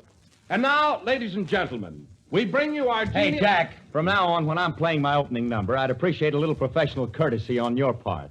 Well, I'm sorry, Phil. I was thinking about something else, and I forgot that we were on the air. That's fine. If you don't listen to my music, how do you expect anyone else to? Please, fellas, please. And now, ladies and gentlemen, we bring you our genial master of ceremonies, a man... How would you like it if I started playing my band right in the middle of one of your jokes? Well, Phil, look, I said I was sorry. What more can I do? Gee, you'd think I'd committed a crime. Go ahead, Don. And now, ladies and gentlemen, we bring you our genial master of ceremonies, a man who ought to keep his mouth shut. Now, wait a minute, Phil. Let's drop it. I said I was sorry. I apologize. Isn't that enough? No, I want to punch you in the nose. Oh, Jack, why don't you admit you were wrong and get it over with? Admit it? Well, what do you think I've been doing? All right, Phil, I'm sorry.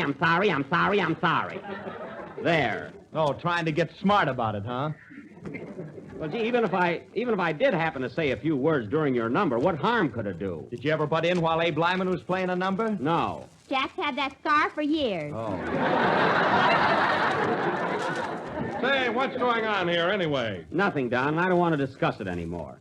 Let's talk about something important. Oh, I suppose it's not important when you scream your head off during my entire number. Phil, look, I've expressed my regrets. Now, let me tell some jokes, will you? Well, don't expect my orchestra to laugh. Oh. Don't worry, Jack. They laugh off key, too. You said it. Atta girl, Mary. Let's go on with the program. All this nonsense here. Say, Don, have you been playing much golf lately? I haven't seen you at the club all week. No, Jack, I've been pretty busy the past few days. Well, we'll have to get together. How's your game these days, Don? I'm still in the low 90s. That's pretty good. I wish I could say the same. I demand an apology.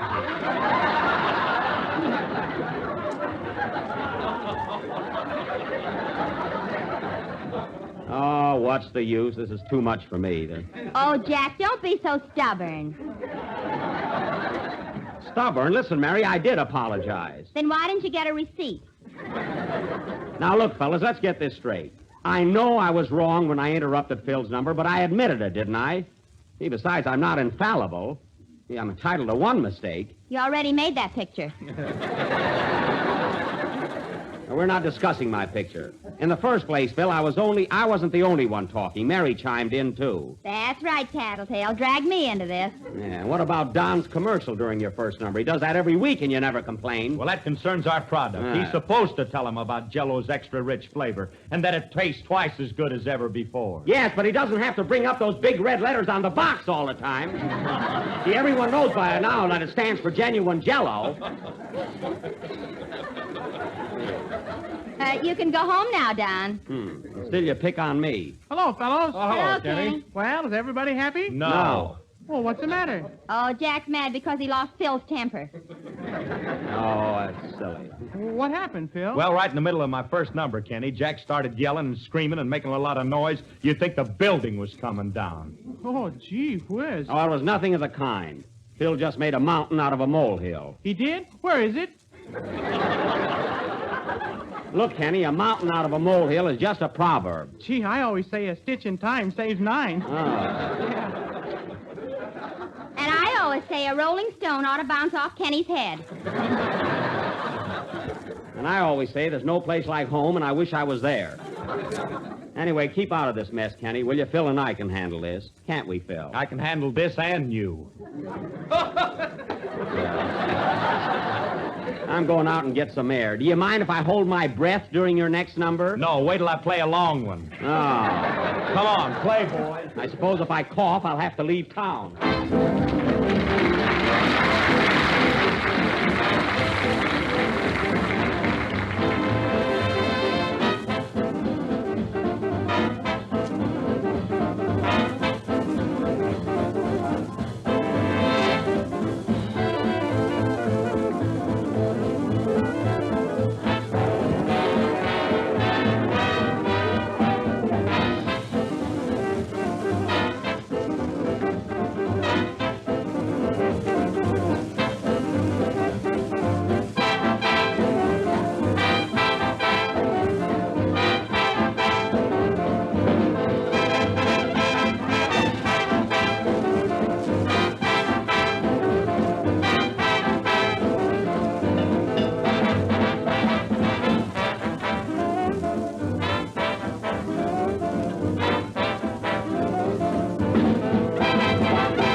Who is it? Can I come in now? Yes, baby. That was Let's Get Together, played by Phil Harris and his orchestra. Oh, Phil, there was a fly walking around during your number. Did it bother you? Well, no, as long as he wasn't wearing shoes. No, Phil, the only reason you start these things is because you think I'll get mad and give you back your watch. Why don't you? Well, I'd rather lose a cheap friend than a good watch. Hey! That was pretty clever, huh, Mary? I guess she isn't here. I am, too. And now, ladies and gentlemen... Go away, Mary. And now, ladies and gentlemen, for our feature attraction this evening, we are going to present a tender and romantic playlet entitled In the Spring, Tra-La. Now, in this sketch... Mary, what are you laughing at? Whoever heard of a fly wearing shoes? Yeah. I heard of a shoe fly. Quiet. And now, as I was saying, in this sketch, I will play the part of a fly. I mean, a lover. A lover who flies home. I got that in right, huh? And finds that his sweetheart has flown. What is this? As the curtain rises, we find that... Come in? Oh, excuse me, is Mary Livingston here? Yes, but she's very busy right now. Why, Thelma Snodgrass of all people. Oh, hello, Mary. Gee, I'm glad to see you, Thelma. When'd you get in town? Yesterday. Gee whiz, you haven't changed a bit. How's everybody back in Plainfield? Oh, just fine. And do you want to hear something, Mary? Hey, listen, girls, wait a minute. This is an old home week, you know. Oh, Thelma, I want you to meet Jack Benny. Hello. And you know what happened to me, Mary? Oh, you'll just die. What? Well, I went and got married. Isn't that silly? Married? Yeah, and I'm out here on my honeymoon. Well, Thelma, I can't get over it. How did it happen? Well, I was running around with a lot of fellas, and one of them stopped, so I hooked him.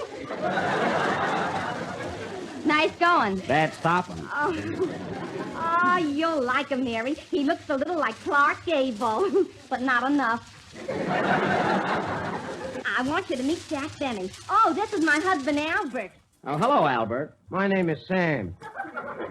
Oh, Sam. Ah, that's right. Albert got away. Well, Sam, it's a pleasure to meet you. How are you? Oh, he's fine, thank you. And, Sam, I hope your married life will be most successful and that you'll be very, very happy. Thanks. Ah, we'll be happy if I have to break his neck. Well, young man, you've got a nice future if you can take it.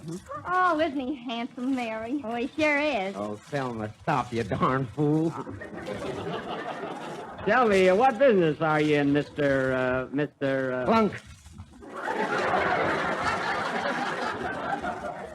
Oh, Clunk. Did somebody drop something? Kenny. What business are you in, Mr. Clunk? Oh, he's a milkman. Oh, you have a milk route, eh, Sam? But definitely. Oh, a regular wagon and everything, huh? Oh, no, business isn't so good, so he just walks around with a cow. I see. Well, Sam and Thelma, I'd like to have you meet the rest of our little company. This is Don Wilson, Kenny Baker, and Phil Harris. Hello. How are you? I could go for how are you?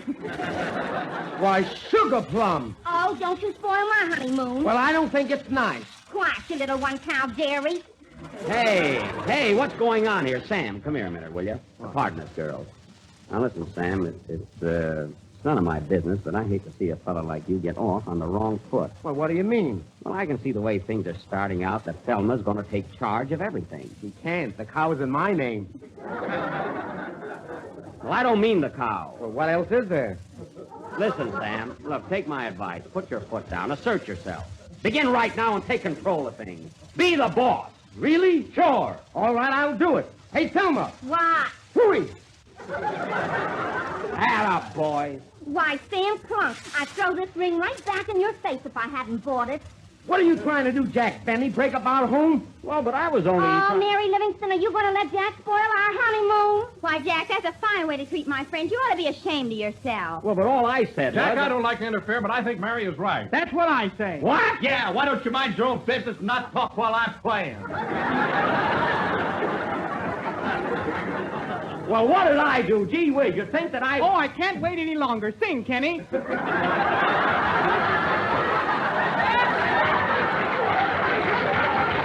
Boy, I'd give $10 to be in Alaska right now. Come in. Mr. Benny? Yes? Leave us Eskimos alone.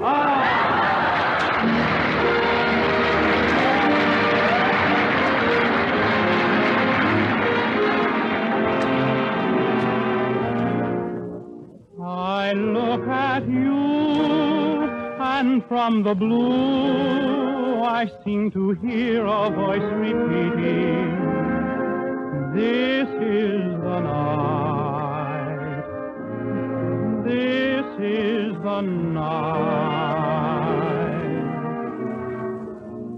You look at me, and I can see that you are silently entreating. Tell me tonight, tell me tonight, why do we try to conceal our joy so real?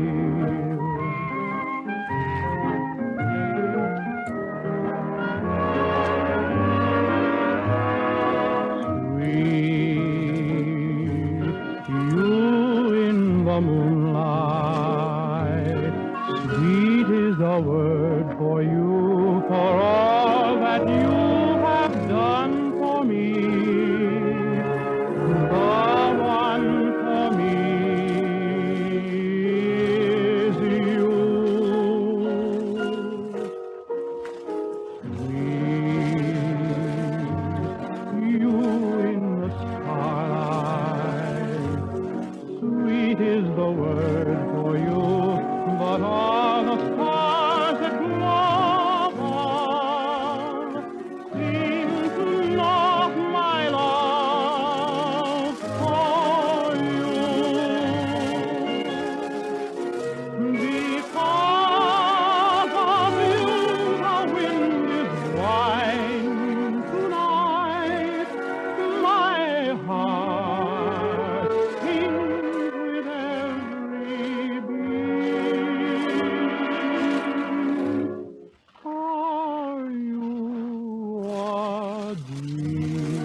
word for you, and yet you seem divine tonight. You're mine tonight,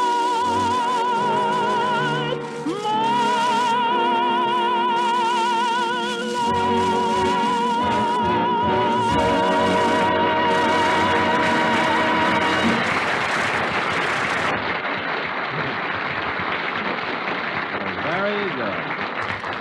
Very good, Kenny. Very good. You took it so nice and easy, and you handled it with finesse. That was Sweet as the Word for You, sung by Kenny Baker in his usual fine voice. Well, what's usual about it? Well, I mean that it's, Well, I think my voice is very unusual. Well, so do I, Kenny. All I meant was that you're consistent. Well, why don't you say what you mean? I'm talking to Kenny. Well, listen here. If you think you can talk to me like you do to Phil Harris, I'm going home. Wait a minute. What is this? Mutiny? Now, look here, Kenny. I don't want to have trouble with you, too. And as far as I'm concerned, you can go home. All right. Hello, Ma. Put my supper on.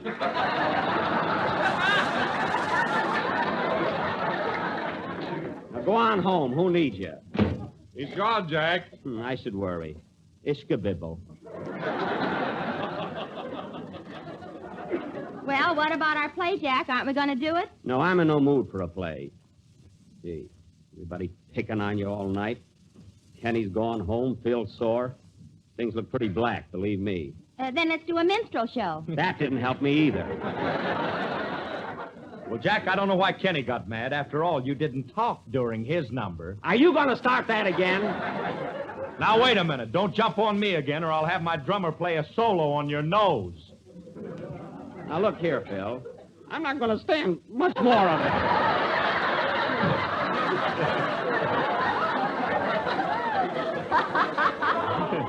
Every night, same thing. So if you want to catch the same streetcar with Kenny, it's okay with me. That suits me fine. Yes. Listen, men, you can do the next number alone, and if Benny makes any cracks while I'm gone, just let me know. Okay, boss. Isn't even safe to talk behind a man's back anymore. Say, Mary. Yes, Thelma? What makes Jack act so grouchy? He's teething. Teething? Yeah, they keep slipping out. Say, Thelma. What? Where are you and Sam living? Oh, a swell place. Auto camp number 9. Gee, why don't you come over and visit us, Mary? Oh, I'd love to. Say, Jack, do you mind if I go over to Thelma's? There's nothing going on here anyway. No, we still have a show to do. Some show. I Yeah. get more laughs out of our cow. Yeah, now listen, young lady, I've heard enough about your cow. Say, keep our cow out of this. What about me? I meant you. Oh, Jack, let me go, will you? Go ahead and take those cottage cheese peddlers with you. All right, kids, let's go. Come on, Joe. Oh, my name is Sam. Yeah, we'll take Joe along, too. You know, Mary, I'm awfully sorry I came up here tonight. Why? Well, ever since I saw Phil Harris, Sam looks different. Well, you still have the cow. Yeah, that's right. Goodbye, Jack. Goodbye, Jack. Goodbye. Goodbye, Sam. Goodbye, homewrecker.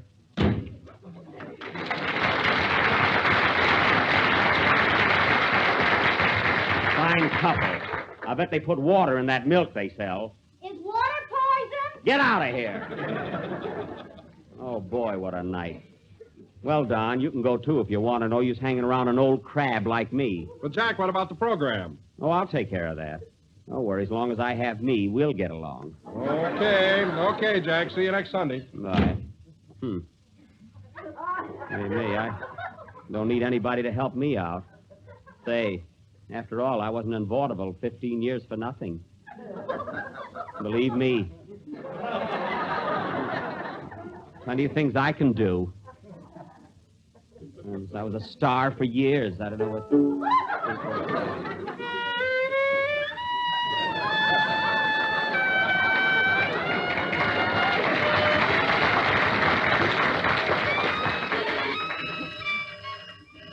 Oh, pardon me, folks. There's the phone. Hello? Hello? Hiya, Buck. Oh, hello, Andy. Where are you? I'm home listening to you. Say, Buck, as long as you're all alone, why don't you come over to our ranch? I'm sitting around here with Ma and Pa, and they'd love to meet you. Oh, Andy, I don't feel like going anyplace tonight. I don't feel good. Oh, come on over, Buck. We'll cheer you up. Okay, Andy, thanks. Yeah, I can stand a few smiles for a change. I'll be right over. Oh, say, Andy, I know what street you live on, but I forgot which house. How'll I find it? I'll have my hired man laying in the road. Well, won't he get run over? No, he's got a nose like a lantern. Okay, Andy, I'll be right over. So long. Well, at least there's one place I'm welcome. Hey, boys, play something. I'm going over to Andy Devine.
Well, this looks like the place. Sure glad Andy asked me over. Who's there? It's me, Andy, Jack Benny. What do you want?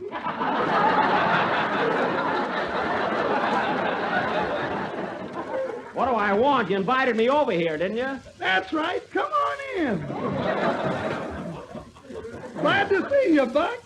Yeah, I feel better already. Well, you got a nice house here, Andy. You should have seen it when it had a roof on it. That's right, the roof is missing. What do you do when it rains? I sleep on my stomach. Well, Andy, I'm sure glad you invited me over. Gee, I felt kind of rotten tonight. If I ever needed a little cheering up, this is the time, you know. Buck, I want you to meet my folks. This is Paul. Mr. Devine, it's a pleasure. Glad to know you, son. Ma? And Ma, I want you to meet Buck Benny. Oh, how do you do, Mr. Devine? If he's a cowboy, I'm Jean Harlow. Your mother has a sense of humor. And this is my little brother, Tutu. Oh, Tutu Devine. Nice boy there. Make yourself to home, Mr. Benny, and sit down. Thank you. Not there, Buck, not there. Buck, that's a pig. Oh, I thought it was a rocking chair. We did too, till it bit us. Oh, I nearly forgot, Mrs. Devine. I brought you a box of candy. Candy? What's that? Oh, you know, Ma, sweet stuff. Well, who wants that? The house is full of ants already. No, I'm sorry. It's my fault. Next time I'll bring flowers. Don't bring no flowers around here. I got hay fever. Well, really, I didn't know what to bring. I just... Well, why didn't you bring Jell-O? Ain't you got no loyalty? Well, I never thought of that. It's a fine spirit. What are you getting paid for? Oh, come on now, Paul. Oh, Paul, let him alone. Want something to eat, Buck? No, but I am a little thirsty. Okay, I'll draw you a bucket of water right out of the well. No, you don't, Andy. It'll disturb the ducks. Oh, well, don't bother. We got some nice homemade applejack. Care for that? Fine. Is it very strong? Strong. We gave some to our cat, and she got a job with Clyde Beatty.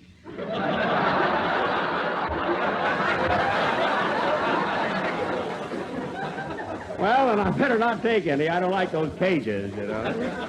You know, Mr. Benny, we was listening to your program tonight before you got here. Oh, yes? How did you like it? We like music, and I think it's a shame the way you interrupted that orchestra. Well, it was purely accidental, Mr. Accidental? I'm surprised anybody can get along with you. Well, but the whole thing was If I was Phil Harris, I'd give you a good thrashing.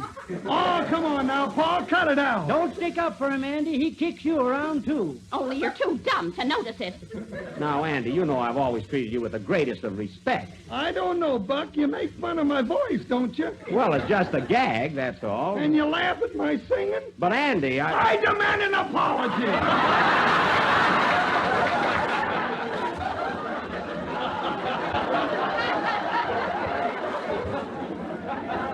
Oh, Andy, please. I thought you said everything was so nice and quiet around here. You think this is noisy? Well, wait till we start to eat. Well, thanks. I'm not a bit hungry. Oh, so our food ain't good enough for you, eh? I didn't say that. That's an insult. Now, my folks kind of sensitive, Buck. You better change your mind. All right, I'll stay for supper. Oh, no, you won't.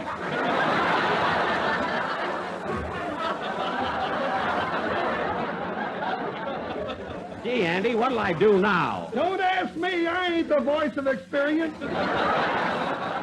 Well, Andy, it was nice of you to invite me over, but really, I don't feel very good. I'm very cheered up. I'm kind of tired, and I want to go home. Huh? Oh, come on. Stick around, Buck. Let him go. And don't slam the door. Goodbye. Phew. Oh, boy, what a night this was. I'm sure glad it's over. Wow. Oh. What's the matter, Buck? I fell halfway down the steps. Well, keep on rolling. There's some liniment at the bottom.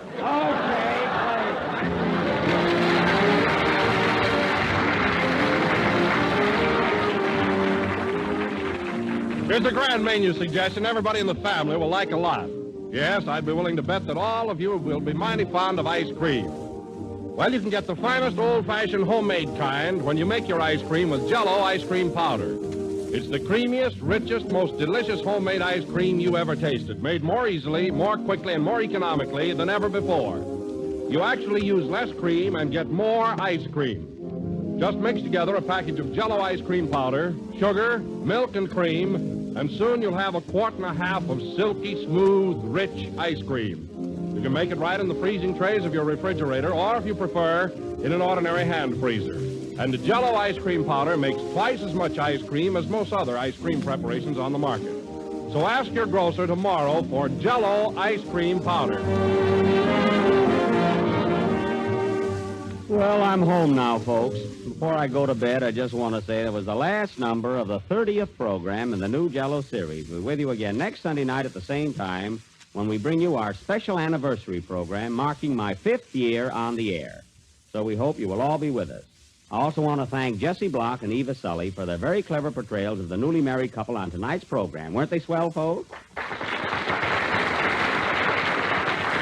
Well, guess I'll go along to bed now. Good night, folks.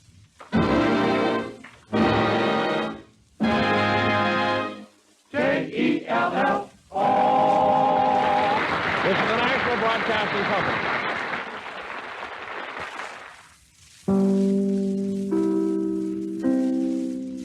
KFI Los Angeles, Earl C. Anthony Incorporated.